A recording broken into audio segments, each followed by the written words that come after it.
To our channel. ഇന്ന് നമ്മളിവിടെ പരിചയപ്പെടുത്താൻ പോകുന്നത് മീറ്റ് എഗ് ഹാഫാണ്. ഇതിലേക്ക് ആവശ്യമായ ഒരു 300 ഗ്രാം പോത്തിറച്ചിയാണ്. അതിനകത്തേക്ക് വേറെ ചപ്പുചവൽ വേറെ ഒന്നുമില്ല. നല്ല ഇറച്ചി കഷ്ണം വേവിച്ച് മിക്സ് ചെയ്ത് ഞാൻ മിക്സിയിലിട്ട് ഒന്ന് കറക്കി വെച്ചിരിക്കുന്നതാണ്. ഉരുളക്കിഴങ്ങ് പുഴുങ്ങിയത്, മുട്ട പുഴുങ്ങിയത്, ഒരു സവോള, ഇഞ്ചി, പച്ചമുളക്, വെളുത്തുള്ളി, കരിവേപ്പില, ബ്രെഡ് ക്രംസ്, ബ്രെഡ് പൊടിച്ചതാണ്, ഒരു മുട്ട, അതുപോലെ മസാലകൾ, മല്ലിപ്പൊടി, മുളക് പൊടി, മഞ്ഞൾപ്പൊടി, പിന്നെ ഇതിലേക്ക് ആവശ്യമായ ഉപ്പും എണ്ണയും. ബാക്കി നമുക്ക് ഉണ്ടാക്കുന്നത് എങ്ങനെയെന്ന് നോക്കാം.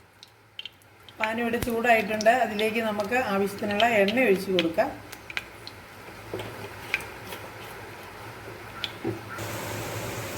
പാൻ ചൂടായിട്ടുണ്ട്. അതിലേക്ക് നമുക്ക് സവോള ഇട്ട് കൊടുക്കാം.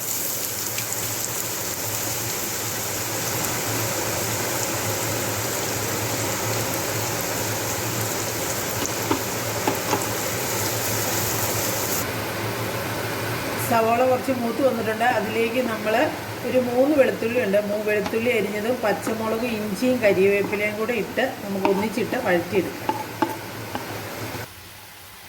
സവോള ഏകദേശം മൂത്ത് വന്നിട്ടുണ്ട്. അതിലേക്ക് സ്വല്പം മഞ്ഞൾപ്പൊടി നമ്മൾ ഇട്ട് കൊടുക്കുകയാണ്. അതുപോലെ ഒരു 1/4 ടീസ്പൂൺ നമ്മുടെ മല്ലിപ്പൊടി, അതുപോലെ കുറച്ച് മുളക് പൊടി, കുരുമുളക് പൊടി, അതുപോലെ കുറച്ച് മസാലപ്പൊടിയും കൂടി ഇട്ട് നമ്മൾ മൂപ്പിച്ചതിന് ശേഷം നമ്മൾ ഇറച്ചി ഇങ്ങനെ വഴറ്റിയെടുക്കും. ഇറച്ചി ഇതുപോലെ നമ്മൾ ചെയ്ത് വെച്ചിരിക്കുന്നതാണ്. ഇത് മിക്സിയിൽ ഉപ്പിട്ട് വേവിച്ചിട്ട് മിക്സിയിൽ പൊടിച്ചെടുത്ത ഇറച്ചിയാണ്. ആ നെയ്യൊന്നും ഇല്ലാതെ നല്ല ഫൈനായിട്ട് നമ്മൾ ചെയ്തെടുത്തിട്ടുണ്ട്. അത് ഇതിലേക്ക് ഇടുകയാണ്.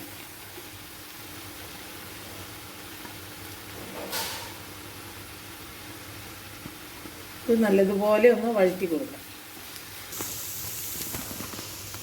1 ടീസ്പൂൺ ഗരം മസാലപ്പൊടിയാണ് ഇട്ട് കൊടുക്കുന്നത്.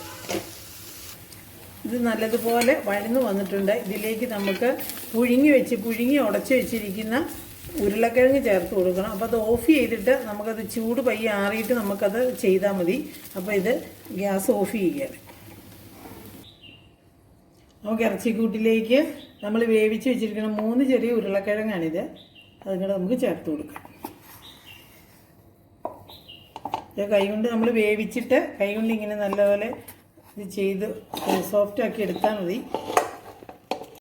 നമ്മൾ ഇറച്ചിക്കൂട്ടിനകത്തേക്ക് മുട്ട വെച്ച് നമ്മൾ കവർ ചെയ്തെടുക്കുകയാണ് ചെയ്യുന്നത്. അപ്പോൾ ഇതുപോലെ എടുത്ത് നമ്മൾ മുട്ട ഫില്ല് ചെയ്ത് അകത്തേക്ക് നമ്മൾ പുഴുങ്ങിയ മുട്ട എടുത്ത് വറുത്ത് കോരി എടുക്കുകയാണ് ചെയ്യുന്നത്. ഞാൻ കാണിച്ചു തരാം കേട്ടോ. ഇങ്ങനെ വെച്ച് നല്ലതുപോലെ പൊതിഞ്ഞെടുക്കണം. അതിലേക്ക് നമ്മൾ മുട്ട വെള്ള നമ്മൾ അടിച്ചെടുത്ത് അതിലും കലക്കിയിട്ട് പിന്നെ ബ്രെഡ് ക്രംസിൽ പൊതിഞ്ഞാണ് നമ്മൾ വറുത്തെടുക്കുന്നത്. ഇത് വറുത്തെടുക്കണം. അപ്പോൾ ഇതുപോലെയാണ് നമ്മൾ എല്ലാ മുട്ടയും ചെയ്തെടുക്കേണ്ടത്.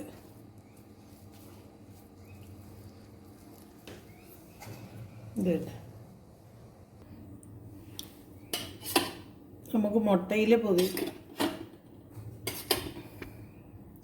ഇങ്ങനെയാണ് നമ്മളിത് ചെയ്തെടുക്കേണ്ടത്. അതിനുശേഷം ബ്രെഡ് ക്രംസിൽ പൊതിയണം. നമ്മൾ റൊട്ടി എടുത്ത് മിക്സിയിൽ ഒന്ന് അടിച്ചെടുത്തിട്ടേ ഉള്ളൂ കേട്ടോ. ഇത് ആണ് ഏറ്റവും നല്ല ഫിനിഷിംഗ് ഉള്ളത് ബ്രെഡിനെ ഈ റിസ്കിനേക്കാളും. അതുകൊണ്ടാണ് ഞാൻ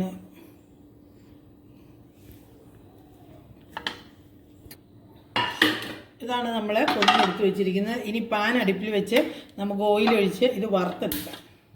ചൂടായ പാനിലേക്ക് നമ്മൾ എണ്ണ ഒഴിച്ച് കൊടുക്കുകയാണ്. നല്ലതുപോലെ എണ്ണ ചൂടായതിന് ശേഷം മാത്രമേ ഇത് ഇട്ട് കൊടുക്കാവുള്ളൂ. എണ്ണ തിളയ്ക്കണം. നമ്മൾ വറക്കാനായിട്ട് എണ്ണയിലേക്ക് ഇത് ഇട്ട് കൊടുക്കുകയാണ്.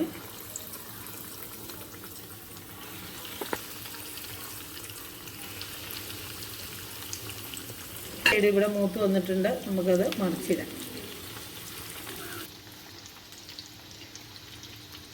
ഇത് ഏകദേശം മൂത്ത് വന്നിട്ടുണ്ട്.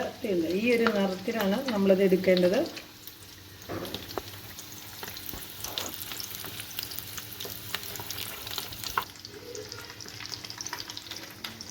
നമുക്കിത് കോരി മാറ്റാം.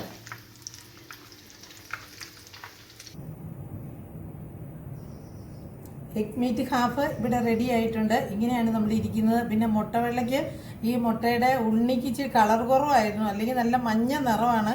ഇപ്പോൾ ശരിക്കും നമുക്ക് ബാക്കി കൂട്ടുകൊണ്ട് കട്ട്ലേറ്റ് ഉണ്ടാക്കാം. കട്ട്ലേറ്റിൻ്റെ കൂട്ട് തന്നെയാണ്, ഉള്ളിൽ മുട്ട വയ്ക്കുന്നത് മാത്രമേ ഉള്ളൂ. അപ്പോൾ നമ്മുടെ സ്വാദിഷ്ടമായ എഗ് മീറ്റ് ഹാഫ് റെഡി ആയിട്ടുണ്ട്.